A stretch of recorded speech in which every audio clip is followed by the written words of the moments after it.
You are listening to Gone But Never Forgotten.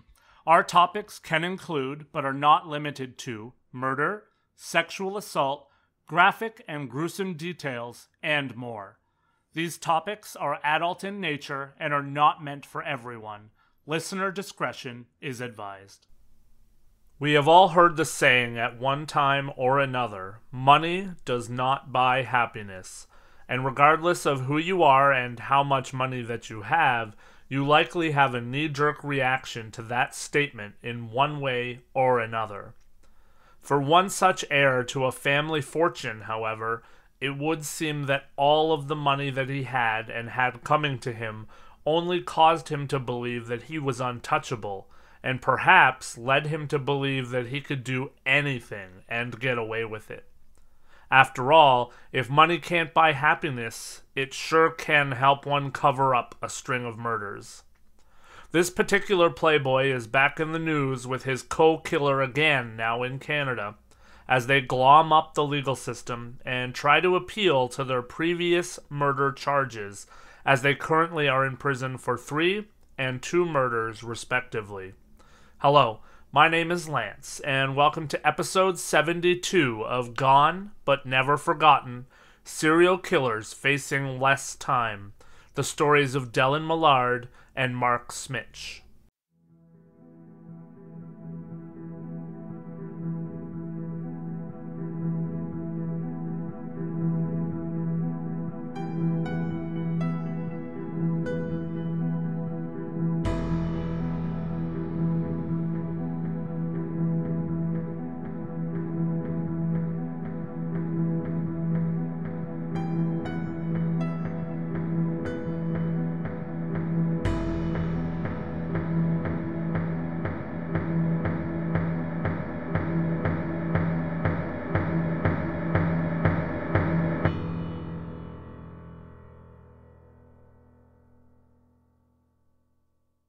Hello everyone, and welcome back to another episode of GBNF.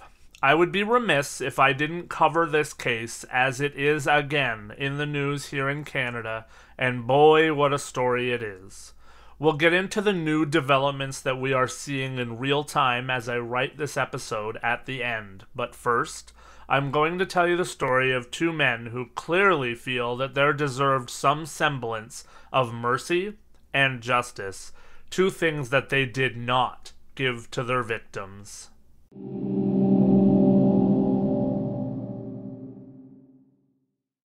On May 6th of 2013, Tim Bosma would have 2 men asked to come and take a look at the pickup truck that he was selling on Kijiji. Tim and his family lived in Ancaster, Ontario, which is a small community within the greater city of Hamilton, Ontario. Ancaster is located about 80 kilometers to the southwest of Toronto. The 2 men that had made plans to meet up with him on Kijiji, which is a buyer-seller online marketplace, were not known to him. The plans were made over a phone call. The men said that they would come by at around 9 p.m., which Tim thought was rather late to be doing a test drive, but needing the truck sold, he agreed to the terms. Tim would even ask his wife Charlene if he should accompany the 2 men on the test drive when they came to the house. Charlene would tell Tim that he should because they wanted to get the truck back and that people could not be trusted. The 2 men would arrive late for their meeting, and when they did arrive, they showed up on foot and told Tim and Charlene that they had received a ride from a friend. The 3 men would leave together to test drive Tim's Dodge Ram pickup truck.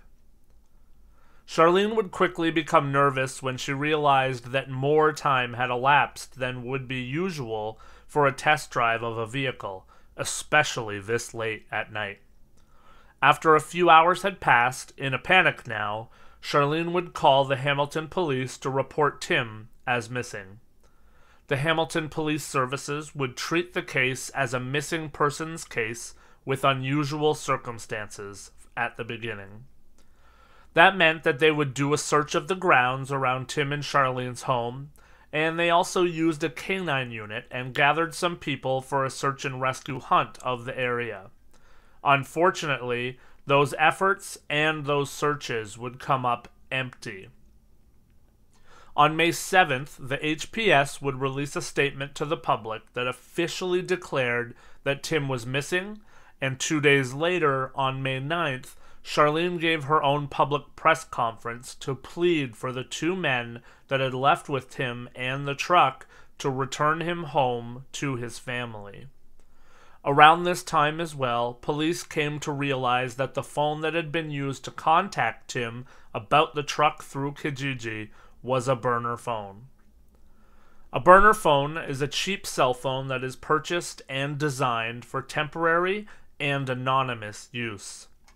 Generally, the phone is used for whatever certain purpose that it's needed for, and it can then be discarded quickly. Usually, a burner phone is a phone that can be loaded with minutes by using a phone card. In this case, of course, a burner phone was used so that nobody could track down who owned the phone or any information about the people that had made contact with Tim. One thing that the police were able to do, though, was access the call records from the burner phone. They found out that the phone had previously been used to set up test drives on 2 other vehicles as well, aside from Tim's. For the first appointment, the two had not shown up for the test drive, but for the second one, they had. They went to Toronto and did a test drive on May 5th, the day before they met up with Tim in Ancaster. This would wind up being a key in the case, as the man that owned the truck that they had driven that day remembered a lot about the men. The man gave a description to police of the two men, and his description matched the one that was given by Charlene Bosma. He also gave some further details. He said that one of the men carried a small satchel bag, and he also had a tattoo on his wrist that said the word ambition, and it was tattooed inside of a box. Investigators believed that this was a pertinent detail and that it was unique enough to go to the public with. The public would come through, and someone called in and told police about a man named Dellen Millard who was known to often carry a satchel bag with him and also had a tattoo that matched the description that was given to police. Dellen Millard would be arrested on May 11th, and then on May 12th, the truck was located.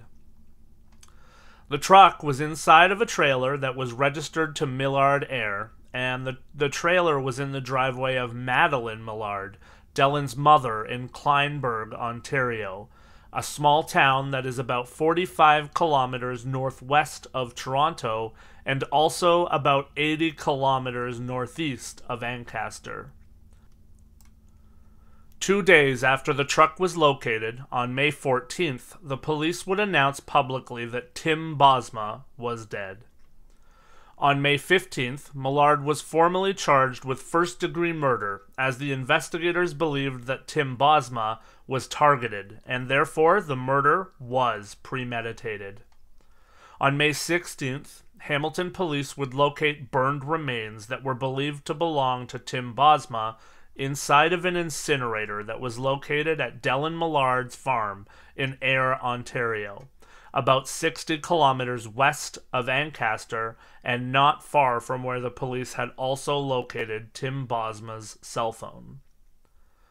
To say that Millard was in deep trouble was an understatement, and the murder of Tim Bosma was just the tip of the iceberg. There were reports that Millard was being investigated as a serial killer. Reports were being leaked that investigators were looking at the suspected suicide of Dellen's father, Wayne, and also they were looking at a connection between Dellen and Laura Babcock, a woman from Toronto who had gone missing in 2012. On May 22nd, after a week of surveillance to ensure that they had their eyes on the right man, police would announce that they had arrested the second person believed to have been involved in the Tim Bosma case, 25-year-old Mark Smich. He would also face a charge of first-degree murder. Smich and Millard would both be scheduled to appear in court again on June 13th, of 2013, but their case would be put over until August. The case would drag on a bit as investigations went on into the Bosma case, as well as the cases of Wayne Millard and Laura Babcock. On April 10th of 2014, Dellen Millard would be charged with the murder of his father, Wayne Millard, and also be charged with the murder of Laura Babcock. Smich would also be charged relating to the murder of Laura Babcock. Wayne Millard was found dead on November 29th of 2012 from a gunshot wound to his left eye. As mentioned, his death was initially ruled to be a suicide, but it was later discovered that Dellen and Wayne had in fact had many arguments regarding the family business, and investigators believed that there was a good chance that Wayne had in fact been murdered by his son. Laura Babcock went missing in 2012, and the case around her murder would truly be complex and circumstantial, as the prosecution would even frame it in court. However, as we will discuss later in the episode, they also believed that both Millard and Smich had admitted to killing Laura in their own way and in their own words.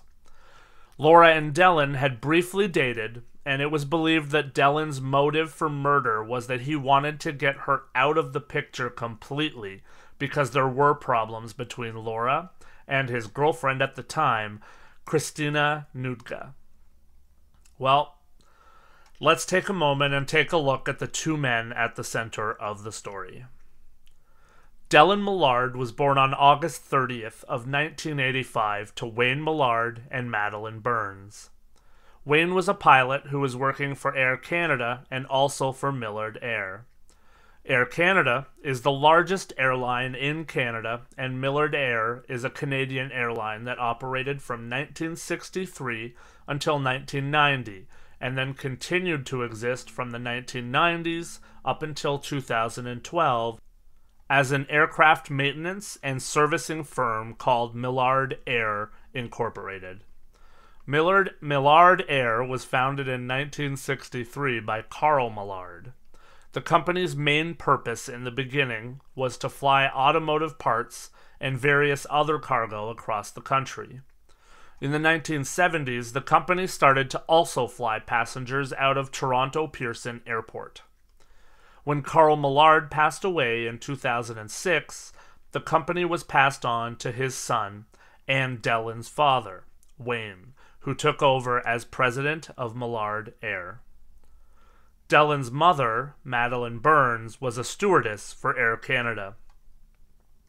As you can expect based on those explanations, Dellen was born into money based on the family fortune and the positions that his parents held as well, and it seemed that he was fit to have a good life and all of the things that money could buy. At the age of 14, Dellen would actually become well known as the youngest Canadian to ever take a solo flight in one day in a helicopter and in an airplane. He seemed to have everything going for him. Dellen, though, did have a dark side. He loved to live life on the edge and was known to do many things and many stupid things just for the thrill of doing them. He would eventually drop out of college, he would commit petty thefts and other petty crimes, and he quickly devolved into a life that was driven by drugs and alcohol. He started turning from a young boy with a lot of promise into a playboy that could essentially do and buy anything that he wanted. That is where Mark Smich would come in. Mark Smich was born on August 13th of 1987, and he was not from the upper class like Dellen was. His family was very much a middle-class family. He would become very known to police for an extensive criminal record, including petty offenses like drug possession, impaired driving, mischief, failure to appear, and breaches of his conditions. Smich sold drugs and cigarettes and would occasionally work with Millard Air at their hangar. Mark was a high school dropout and a wannabe gangster as well as a wannabe rapper. He followed along with Dellen pretty much everywhere that he went and doing pretty much everything that he was told to do. He was more like an errand boy or a pet to Dellen than anything else. The two were introduced around 2006, and everyone that knew the two said that their friendship was one-sided. People would say that Smich worshipped the ground that Millard walked on, but that Millard did not hold any personal regard whatsoever for Smich. Over time, the two would grow a little bit closer, though, likely as Millard realized that he could manipulate Smich, and Smich would actually rent out the basement of the Millard home. So, that is how these two became interconnected. That's enough about their personal lives, though. In July of 2014, the Attorney General's office agreed to skip a preliminary trial for both men in the Tim Bosma case, which is actually a rare occurrence here in Canada. The workings of said trial would get started finally in January of 2016, when a jury was selected and made up of 7 men and 7 women with 2 alternates. The trial would eventually get started on February 1st of 2016, and at the outset, it was expected to be at least a 4-month trial. In April, an ex-girlfriend of Mark Smich would take the stand and become a star witness for the Crown. She would testify that Millard was the man that had pulled the trigger to kill Tim Bosma, and said that she had been picked up by both men the morning after the murder, and they had told her a lot of the details. The reality was that 3 different series of events were described in the case for the murder of Tim Bosma. Mark Smich, Dellen Millard, and the Crown all presented different theories of what actually happened on the night of Tim's murder. Smich would say that he was actually not even in the same vehicle as Tim and Millard, and that he instead had followed in another vehicle. Millard's lawyer would present that in fact all 3 were in the same vehicle, and that Millard was driving with Tim in the front seat. According to Millard's lawyer, it was Smich who pulled a gun and told Tim that they were going to steal his truck, and then Tim was shot, but he said it was by accident, and by Smich. The Crown would present that all 3 men were in the vehicle, and both Millard and Smich took part in the murder of Tim Bosma. Their contention was that even though they could not prove who had pulled the trigger definitively, as long as they could prove that both men took part in the murder, they could be found guilty of murder in the first degree. Finally, and mercifully, more than 3 years after the murder, on June 17th of 2016, both men were convicted of first-degree murder in Tim's murder, and they were both sentenced to life in prison without the possibility of parole for 25 years. In December of 2017, both men would again be convicted of murder in the first degree, in the murder of Laura Babcock. Laura's remains have never been found, but the case included over 80 exhibits and more than 40 witnesses at trial. The key to the case was that both men seemed to have admitted to killing Laura using their own words. The Crown contended that just months after the disappearance of Laura, and months after they believed that both men had killed and burned her body, Mark would write and perform a rap. Listener discretion is advised, but here are the lyrics of that rap. The bitch started off all skin and bone. Now the bitch lay on some ashy stone. Last time I saw her, she was outside the home. If you go swimming, you can find her phone. Find her phone, find her phone, you can find her phone. If you go swimming, you can find her phone. Bitch lay on ashy stone. The Crown would present that those lyrics were read off of his iPad, and after he rapped them, he would tell his girlfriend to leave the garage, at which time he told the rest of the people there that the rap was a true story. In the case of Millard, there were 65 handwritten letters that he had sent to his girlfriend, Christina Nugda. He told her to destroy all of the letters, but she had not done so, and they were found by investigators. Millard would talk extensively about the night that Laura disappeared, and in one letter dated April of 2012, he would write, quote, "First, I'm going to hurt her. Then I'll make her leave. I will remove her from our lives." Unquote. While no bodies were ever found, it was believed that the evidence was there to show that Millard had done something to her. In the final days before her disappearance, Laura would text with Millard and talk to him on the phone 110 different times. Her final call was connected to a cell phone tower that was near Millard's home in Etobicoke, Ontario. While many calls and texts would come in after Laura went missing, Millard did not text or call even one time after all of that contact leading up to her disappearance.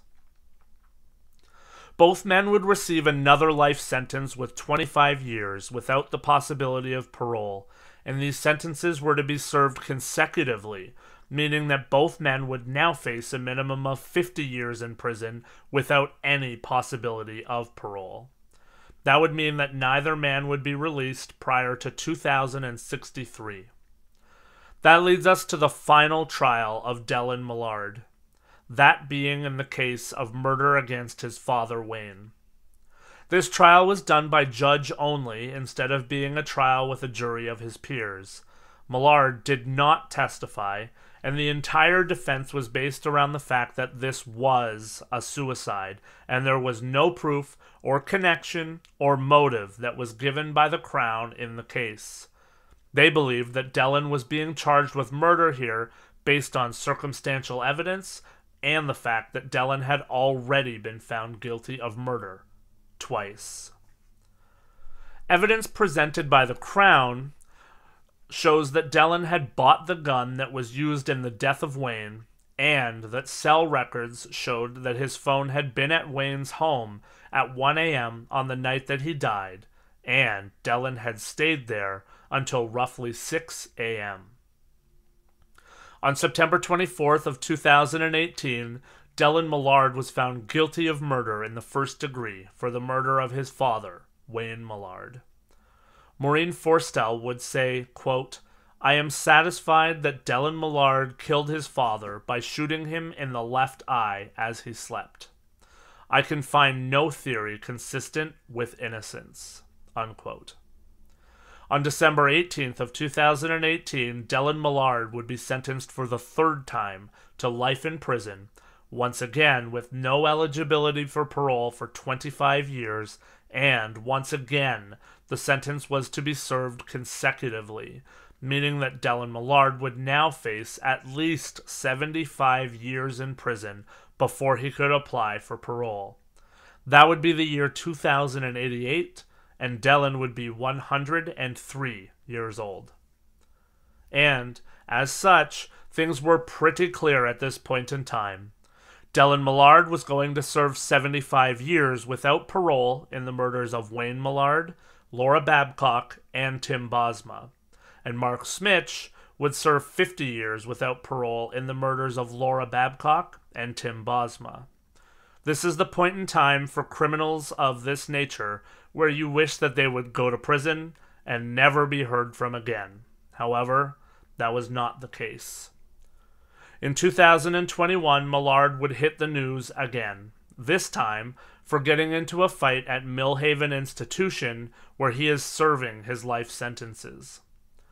He restrained a man while another inmate stabbed him. Millard and the other inmate would be charged with assault causing bodily harm and possession of a weapon. He would be convicted of assault, but the weapons charge was dropped in March of 2023. What comes next is what many consider to be a massive pain in the ass in our country. First, I should explain that in Canada it is very rare for anyone to receive consecutive life sentences without parole eligibility. In 2011, a criminal code provision was made that allowed for judges to impose consecutive sentences, and it was, of course, after that Millard and Smich were found guilty and sentenced. Well, all of that changed in 2022. On May 27th of 2022, all 9 justices on Canada's top court, the Supreme Court of Canada, overturned that provision, which was Section 745.51 of the Criminal Code. This was done in the case of R. v. Bissonnette, the case of Alexandre Bissonnette, who had been served in 6 consecutive sentences of life without parole, amounting to 150 years without parole. In R. v. Bissonnette, the Supreme Court of Canada would find that stacking parole eligibility and sentences was a violation of Section 12 of the Canadian Charter of Rights and Freedoms, and that it amounted to cruel and unusual punishment. You heard me correct. The general belief was that stacking sentences would take away all hope from inmates and would cause prisons to be tougher places to control and much more difficult to work in, because prison inmates with those sentences would not have anything to work towards or any reason to have good behavior. People that I've talked to about this seem to be of 2 mindsets. The first being that prisoners should not have rights at all. Once you're in prison for murder, you should forfeit that right, and those people believe that people who murder multiple people should not ever have that hope of seeing the light of day. On the contrary, there are people that do agree with that contention, that it takes all hope away from inmates who may be able to rehabilitate themselves. Of course, this does not mean that these serial killers will definitely get out after 25 years in prison, but it does mean that they're eligible to start applying for parole after that amount of time. That means that Millard would get back 50 years of applying, of course, and Smich would get back 25 years. Both will in fact be eligible for parole now in 2033, only 10 years from right now. How do you feel about this ruling? Let us know on social media how you feel about the fact that we're no longer stacking sentences, and thus any inmates are essentially eligible for application and parole after 25 years, regardless of how many and how egregious their crimes are. Let's have that conversation. One thing that I will say to clear things up is that many people think that this is what Millard and Smich are in the news for now and what they're appealing. But the reality is that they're already down to that 25 years for parole eligibility. There are appeals going on, though. Millard and Smich have both appealed their convictions for all murders, and Millard did appeal the conviction of killing his father as well. As of this writing, the appeals for Laura and Tim have not been ruled on. The Supreme Court, however, did dismiss already the appeal by Dellen for the murder of his father, Wayne. The 3-judge panel ruled that the trial judge's reasons were compelling for the conviction of Millard in the 2012 murder. And that is where the case of these 2 presently sits. Their appeals are before the Supreme Court for the other 2 murders, and we will run either an update episode or, at the very least, update posts on social media when we hear about the rulings in those cases. So, certainly give us a follow on TikTok, Facebook, Twitter, Instagram, or, better yet, support us over on Patreon and become a patron on the show. All patrons get a shout out on this podcast and plenty of perks depending on the level that you sign up on. You can support the show for as little as the cost of a cup of coffee every month, and every penny will go back into the podcast. Better equipment, more merch, research, and all of the things that help me to ensure that I present the story in its fullest form each and every week. I want to take a moment to give a special shout out to the 3 longtime supporters of the show that have been with us from the very beginning: Stacy, Michelle, and Pat. We love you guys, and you are the original goners. So, that's where we'll leave it this week. As I said, let's chat on social media. Tell me what you think about the abolishment of stacked sentences in Canada. Thank you for spending your time with me this week, as always, and please come back next week for a brand new episode of Gone But Never Forgotten. And don't forget to be better.